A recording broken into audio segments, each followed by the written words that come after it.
trong chỗ bao nhiêu nó tại xin nó tại tao mua thường có chỗ bao một bao nó có bộ bẹt trong bẹt tao nó thường có nằm ở trong có xe này ít để của mà li nó cái lúng bè thì cái tầm bao sao tông đó nên á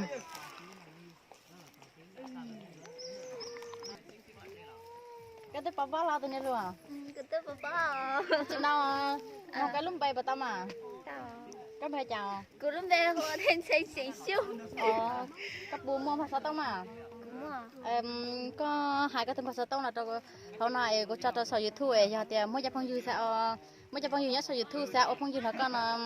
là hú tao có theo xìa có lá cứ lúc đó giờ hai lần nhá là chả là hai lần nhá là có tao mà ở đây có hào cứ lúc mà sợ tôi 083 292 350 ở chó ấy có bố trí Facebook mà có xìa có lưu Facebook của chó Facebook của phiên bé lắm có một chai xong rồi có lắm cậu chí xong thật sự nào từ nhật lùa các bậc cảnh nào chị cả các cha lớp chứ mà các cha lớp sau các bậc mua từ lúc là tao cô chị tôm ấy các bậc sáng hai lịch trà đó sau nó tôi cho phong dư sát mà giờ đi từ chị tôm mới thứ chè thọ của bà sợ không là phụ tôi cho cô ấy thì thảo là chị ô tô lúa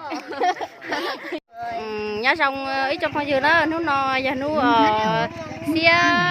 nó chỉ nhỏ xia pe thì y nho nhá là tên nó rồi tên rồi tại chỉ nó cúi khi đó này áo thường con tại nó cúi nó áo thường con tại nó luôn bề em có thể cho chị và mọi người biết họ và tên của em được không ạ? Em á, em tên Mái.